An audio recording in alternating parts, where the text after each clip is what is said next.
आप में से कितने लोगों ने लद्दाख के अंदर इस लेक का नाम सुना हुआ था अब से पहले? एल्टीट्यूड काफ़ी ज़्यादा है। पिछले कई देर से मैं 5000 मीटर के आसपास की ऊंचाई पर ट्रैवल कर रहा हूं। हेलो दोस्तों, good morning and welcome to another episode of bike packing the Himalayas. Chumathang से सोमोरेरी घूम के मैं पहुंचा यहाँ न्योमा में। लास्ट वीडियो में आपने देखा न्योमा, यहाँ एक बड़ा ही प्यारा सा होम स्टे है, पद्मा होम स्टे, यहाँ रुका मैं। और अब यहाँ से क्या है कि इस तरफ हनले और उमलिंगला वगैरह वो मैं लास्ट ईयर कर चुका हूँ। एक रूट है जो काफ़ी ऑफ बीट है जो रहता है, उसका मेरा प्लान है। वो रूट यहाँ से माहे जाके, माहे से होके चुशुल, चुशुल से फिर पेंगोंग नहीं जाना, अंदर ही अंदर गाँव के रास्ते होके वो टंग से जाके निकलेगा। तो उस रूट के लिए मैं आज निकल रहा हूँ यहाँ से। यहाँ पे सर है, ये पद्मा सर, इनका होम स्टे का नाम भी पद्मा है। इनका नंबर मैं डालता हूँ। आप अगर आते हो कभी इस तरफ न्योमा में, आप इनसे संपर्क कर लेना। यहाँ रुकना बड़ा बढ़िया ठिकाना है। ये सर पद्मा सर, ये चलाते हैं ये बड़ा ही प्यारा सा आशियाना, तो इनसे संपर्क करना, यहाँ रुकना। ठीक है सर? जी sir, thank you. Thank you, बड़ा अच्छा लगा इस बार फिर आपसे मिलके। जी जी जी जी जी, थैंक यू सर। आगे आगे फिर आएंगे। जी जी जी जी, और सबसे कमाल की बात मैं बताता हूँ आपको, ये जो होम स्टे है, सर का घर है दूर गांव में, और इनके घर पे कोई नहीं था, तो मैं इस होम स्टे में कल अकेला था। शाम को मेरे को चाबी पकड़ा गए, पूरा घर पूरा होम स्टे मेरे हवाले कर गए। बोला मैं सुबह आऊँगा, आप रहो यहाँ आराम से। आज की दुनिया में ऐसा भरोसा एक अनजान आदमी पे मुझे लगता नहीं कहीं पर मिलेगा, पर ये लद्दाख है। यहाँ आपको इतने सादे, इतने अच्छे लोग मिलेंगे, चोरी चकारी फरेब इस तरीके का कोई मसला नहीं है। तो शुक्रिया सर। जी जी, थैंक यू। ठीक है। न्योमा बड़ा ही खुला डुला ओपन स्पेस एरिया में बसा हुआ एक गांव है। आई थिंक ये इस तरफ की तहसील भी है।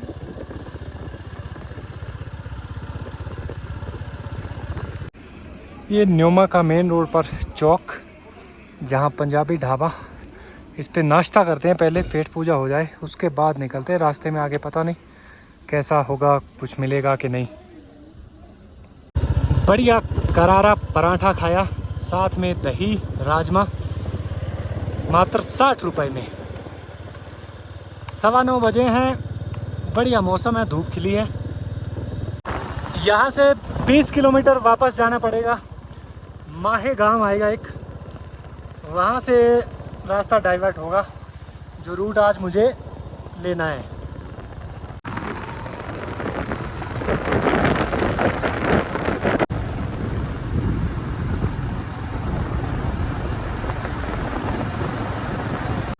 ये है माहे गांव।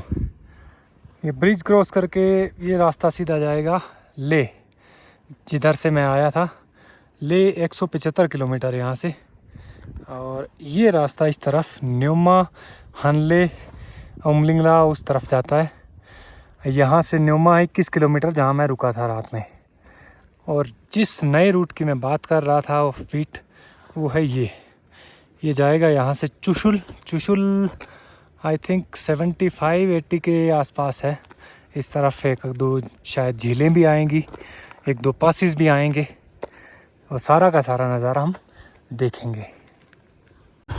चुशुल 78 किलोमीटर दिखा रहा है यहाँ से। तो चलते हैं फिर लद्दाख का एक नया इलाका एक्सप्लोर करने।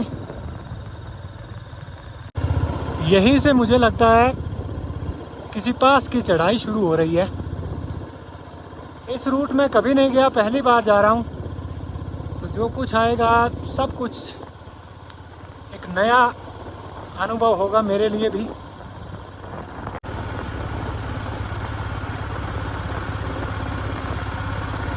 मुझे लग रहा था ये एरिया बिल्कुल ही सुनसान मिलेगा। इधर अंदर एक बस्ती दिख रही है, शायद कोई गांव है।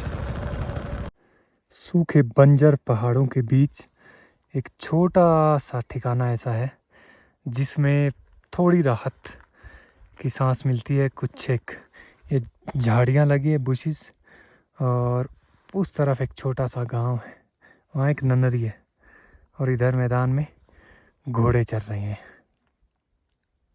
लद्दाख में ऐसे न जाने कितने ही इलाके होंगे जिनके बारे में लोगों को पता भी नहीं है, जहाँ लोग बसते भी हैं।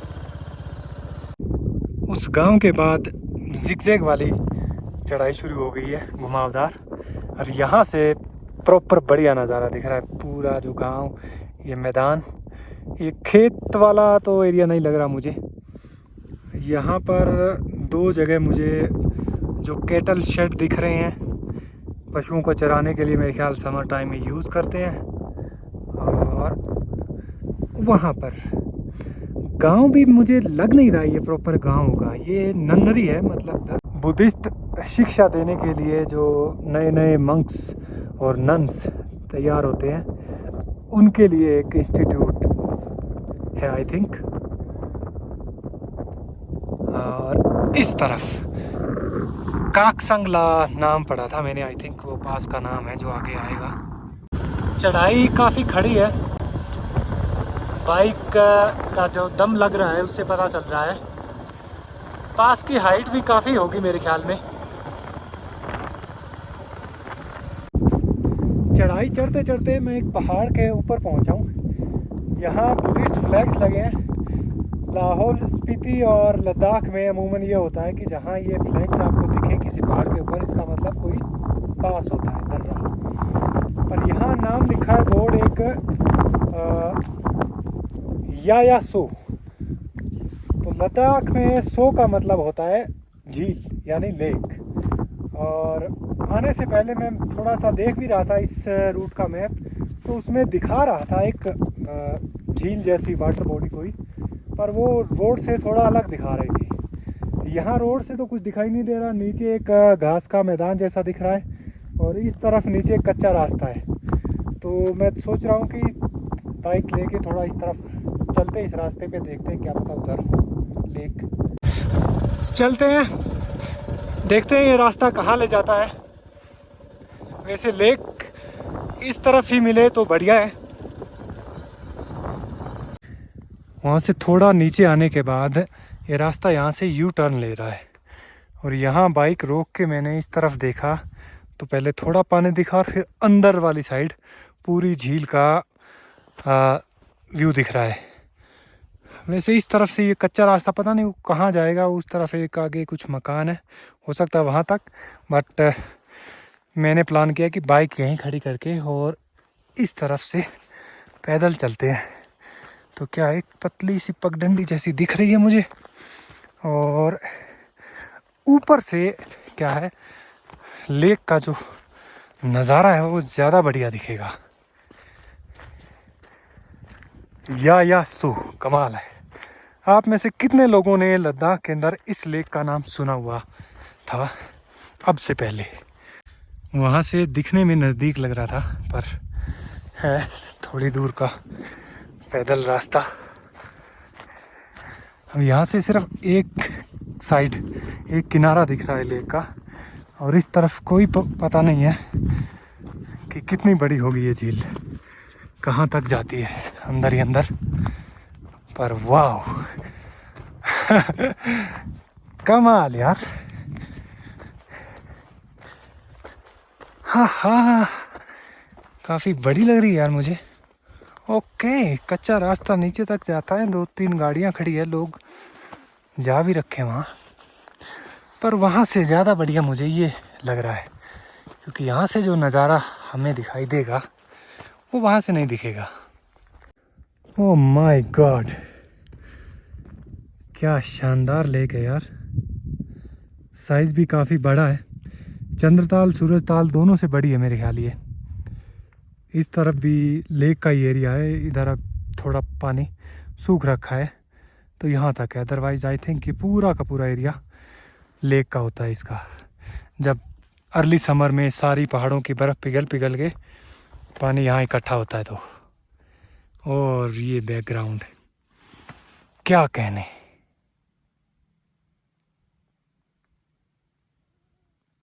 ऊपर से नज़ारा देखने के बाद अब नीचे लेक के किनारे चल के आते हैं जहाँ तक ये रास्ता बना हुआ है। ओहो, धीरे धीरे। ये वो स्पॉट है जहाँ तक बाइक या गाड़ी आती है। 2-3 गाड़ियाँ भी रखी है, एक उनमें से ख़राब हो गई है, पता नहीं क्या है, स्टार्ट नहीं हो रही है। और यहाँ इस तरफ हमारे मतलब का मसला लेक योयोसो नहीं, यायासो है। हाँ, यायासो। कितनी शानदार झील है ना, ब्यूटीफुल।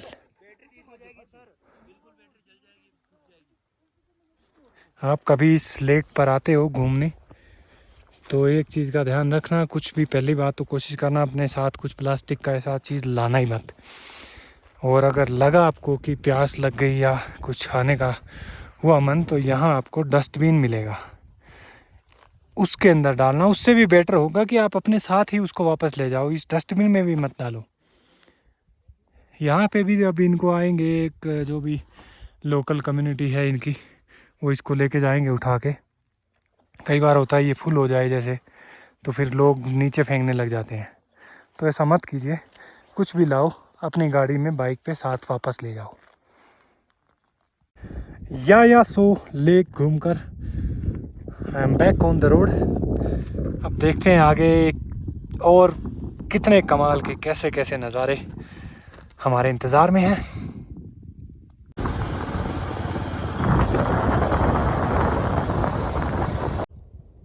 एरिया और ये रूट काफ़ी रिमोट है।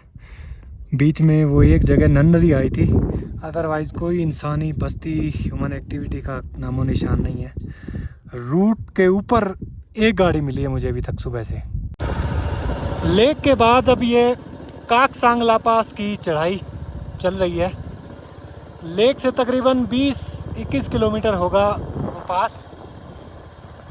देखते हैं, इतने सारे पासेस लद्दाख के चढ़े हैं।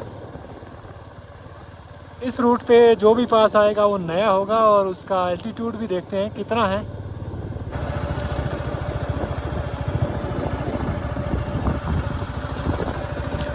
चारों तरफ एकदम सूखे भूरे रंग के पहाड़ हैं, और इस टाइम ऑलरेडी मैं 5000 मीटर से ऊपर के एल्टीट्यूड पे हूँ, इतना मेरा अंदाज़ा है।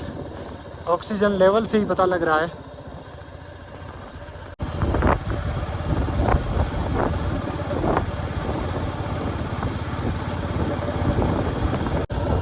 अब मुझे लग रहा है पास ज़्यादा दूर नहीं है,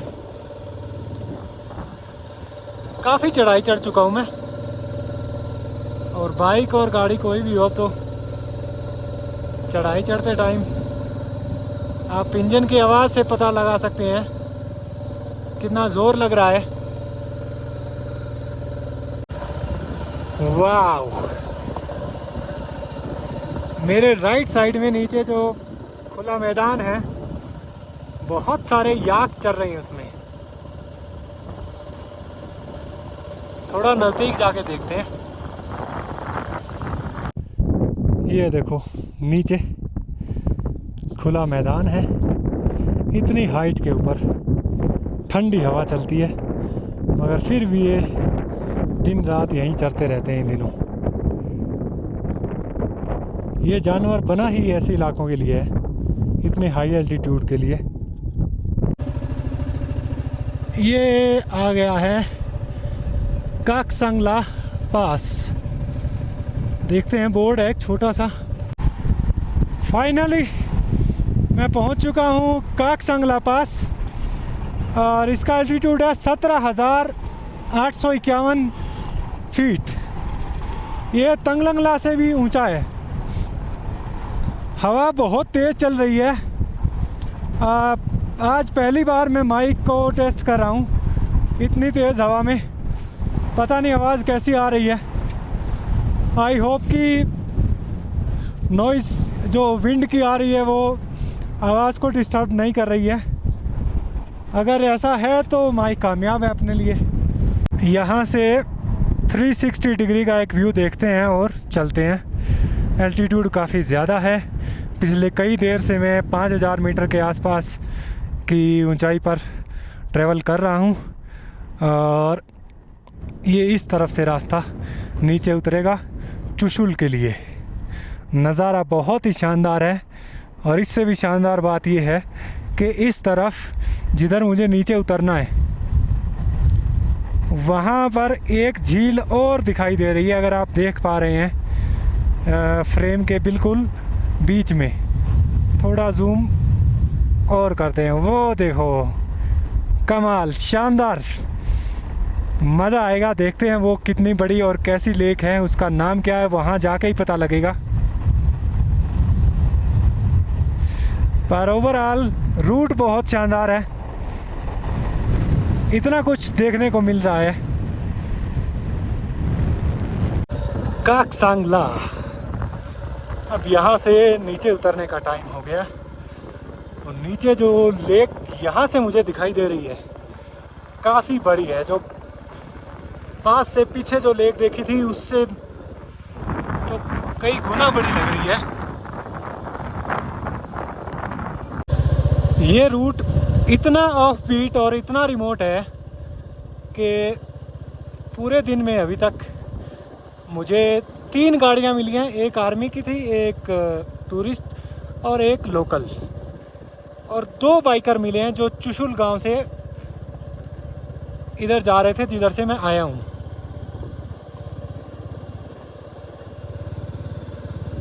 और नज़ारे इतने शानदार। उसकी तरह ये लेक भी रोड से थोड़ा दूर है नीचे की तरफ, और अच्छा भी है। बिल्कुल रोड के ऊपर हो तो काम ख़राब हो जाता है।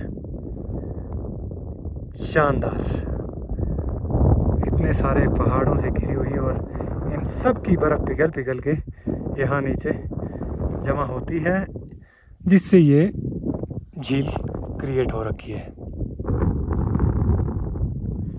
बोर्ड कोई लगा नहीं है, इसका कोई नाम पता नहीं।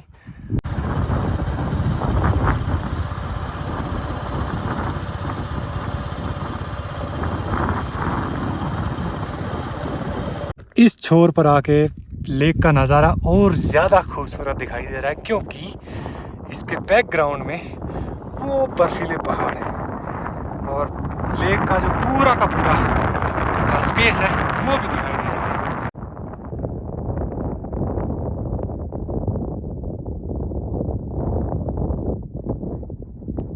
असली उतराई यहाँ से शुरू होती है। यहाँ से जिग जैग वाले जो मोड़ हैं वो पता नहीं कितने होंगे, 20-25 तो आराम से। और यहाँ से दूर आगे 1-2 बस्तियाँ दिखाई दे रही है। आई थिंक चुशुल गांव वाला इलाका है। पेंगोंग भी दिख रही है यार। ओह माय गॉड, यहाँ से पेंगोंग दिख रही है। Let me try. ये देखो आप, जूम कर रहा हूँ मैं।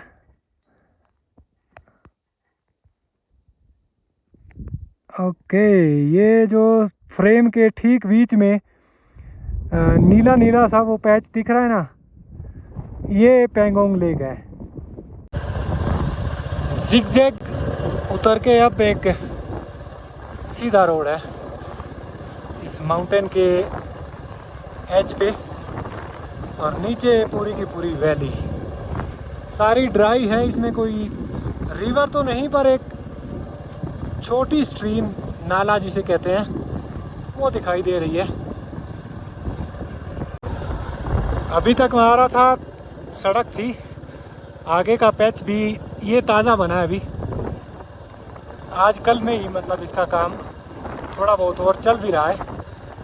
रूट सारा का सारा ये सिंगल रोड ही है, पर है काफ़ी बढ़िया, एक्सप्लोर करने लायक। चुशुल पहुंचने वाले हैं। एरिया ये पूरा चुशुल का ही है। कितना शानदार खुला हुआ वैली का एरिया। इसमें भी घोड़े चल रहे हैं, स्ट्रीम्स बह रही है, और दूर उस तरफ मेरे ख्याल में भेड़ बकरियां भी चल रही है।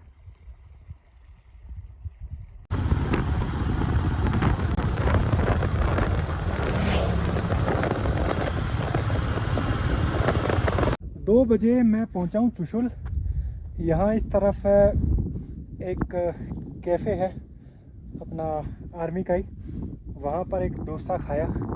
और अब यहाँ से दो रास्ते हैं टंगसे के। एक तो ये सीधा ये रूट अंदर अंदर जाएगा गांव से होते हुए, और यहाँ से टंगसे है 83 किलोमीटर। एक है इस तरफ से अगर हम निकलेंगे तो चुशुल गांव से बाहर निकल के फिर वो पेंगोंग लेक के किनारे किनारे से उस तरफ से जाएगा, पेंगोंग आएगी फिर टंग से आएगा। पेंगोंग लास्ट ईयर मैं देख चुका हूँ, उससे पहले भी एक दो बार देख चुका हूँ। ये जो रूट है ये रूट इस साइड मेरा रहता है, तो मैं कहा चलो इस रूट पे देखते हैं क्या कुछ आता है, शायद एक आधा पास और आए, कुछ गांव आए रिमोट लद्दाख के। एक तो माहे से सुबह जो रास्ता लेके मैं आया हूँ और फिर चुशुल से आगे टंगसे का ये रूट, ये पूरा का पूरा रूट है मैंने कभी विज़िट नहीं किया था। ऊपर पेंगोंग से ऊपर ऊपर हनले तुमलिंगला और वो सारे रास्ते मैं घूम चुका हूँ। वाह, आगे कुछ एक मकान है, इस तरफ भेड़ बकरियां चल रही है घास में। वाह शानदार, हरी घास सुनहरे रंग में तब्दील होने लग गई है, ऑटम की शुरुआत है। और ये टिपिकल लद्दाखी गांव और सेटलमेंट्स।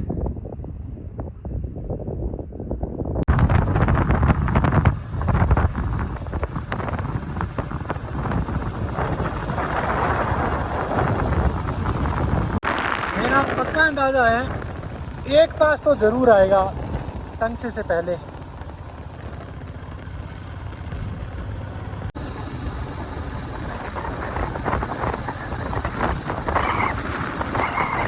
जैसे जैसे चढ़ाई चढ़ रहा हूँ और जो पहाड़ हैं वो नीचे दिखने लग रहे हैं, ऐसे लग रहा है ये रास्ता आसमान को जा रहा है।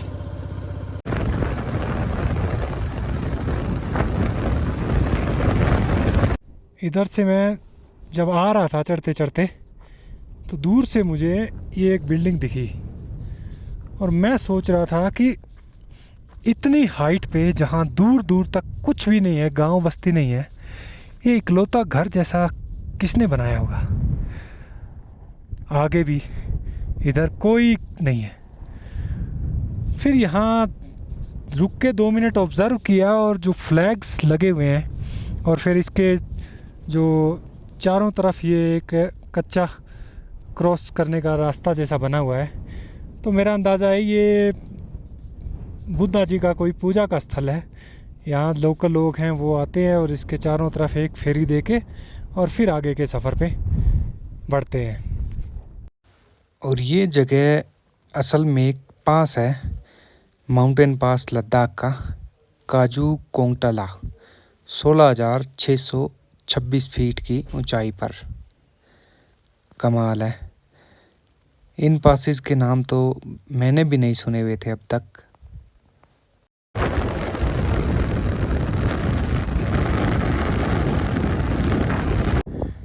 कोंगटाला से इस तरफ जैसे ही मैं थोड़ा नीचे उतरा हूँ, मुश्किल से 2 किलोमीटर आया हूँगा और मेरे सामने इतना कमाल का लैंडस्केप है। नीचे देखो कितनी चौड़ी फैली हुई ये वैली है और इसके अंदर ये पूरा मैदान। अब तो घास थोड़ी गोल्डन कलर की हो चुकी है, 2 महीने पहले मेरे ख्याल यही हरी भरी होती। और ये पहाड़,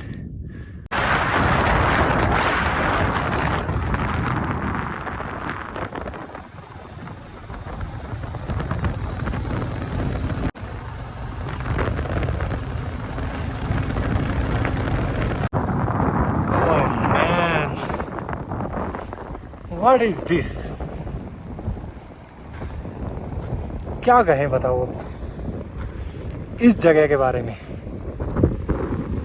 है कोई शब्द जो बयान कर सके कि ये क्या है, कितना कमाल है, कितना अद्भुत है। ऊपर से ये स्ट्रीम आ रही है, इतना बढ़िया साफ सुथरा पानी है।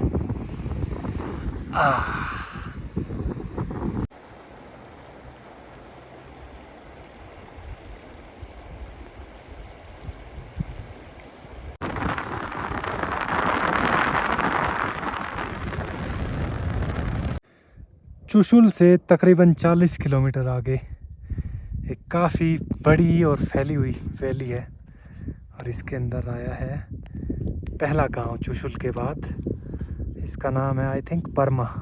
ये नीचे एक छोटी सी बस्ती दिख रही है जो यहाँ कुछ दरख्त हैं और खेतों में भी जो कुछ बचा खुचा घास फूस है सब का रंग ऑटम के रंग में रंग चुका है।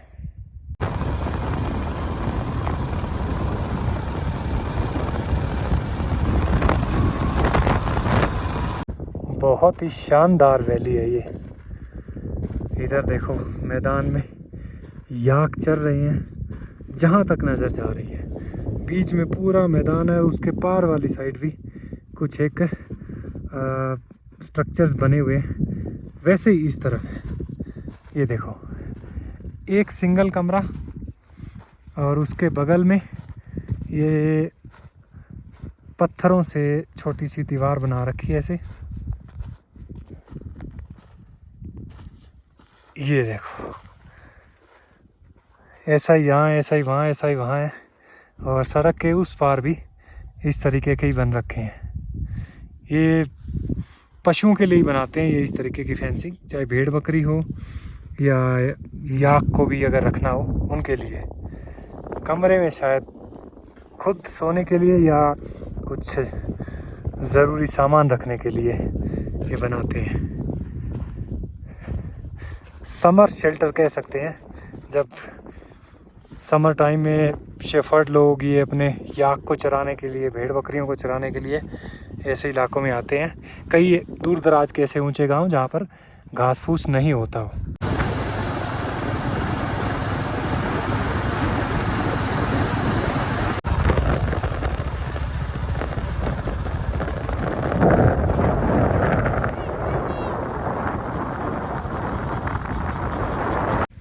तंगसे से 30 किलोमीटर पहले रोड पर एक गांव आया है सत्तो। इसमें भी खेती बाड़ी पशुपालन पे ही सारा कुछ निर्भर है। इस तरफ खेत हैं लोगों के क्योंकि इस तरफ नदी का एरिया है और इस टाइम खेतों में फसलें तो निकल गई है, घास घास बचा है। इस तरफ कुछ मकान है। एक दादा दादी बैठे थे, इन्होंने आवाज़ दी, मैं कहा चलो चलते हैं थोड़ा देखते हैं नीचे। घर और सारा इंतज़ाम पत्थर और मिट्टी का ही है। ये इन्होंने बताया इनका भेड़ बकरियां रखने के लिए है। इसके अंदर उनको अंदर डाल के बाहर से एक छोटा सा लकड़ जैसा गेट सा लगा देते हैं और फिर वो अंदर रहती हैं। सुबह छोड़ते हैं चरने के लिए, शाम को वापस लाते हैं। कितना कमाल सिस्टम है। शहरों की भाग दौड़ से दूर निकल के जब लद्दाख के ऐसे इलाकों में आके ऐसा लाइफस्टाइल देखते हैं तब पता लगता है कि जीवन असल में कितना सादा और सिंपल तरीके से जिया जा सकता है।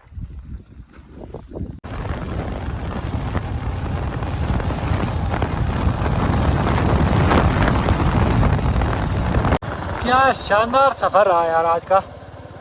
इतना ही कमाल का इलाका था और अब आज का फाइनल स्टॉप तंग से आ गया है। बस 1-1.5 किलोमीटर और है, पहुंच गया हूं मैं तंग से। आज का मेरा जो रूट का प्लान था वो यहीं तक था। यहाँ से इस तरफ है पेंगोंग लेक और एक साइड है ले।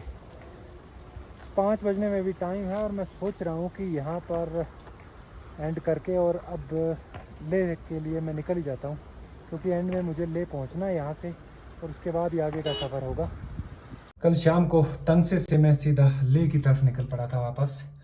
और ये ले से थोड़ा पहले एक जगह आती है कारू, जहाँ वो पंजाबी ढाबा, वहाँ पर शाम हो गई, अंधेरा हो गया था और यहीं फिर मैंने एक होम स्टे लेके मैं रुक गया।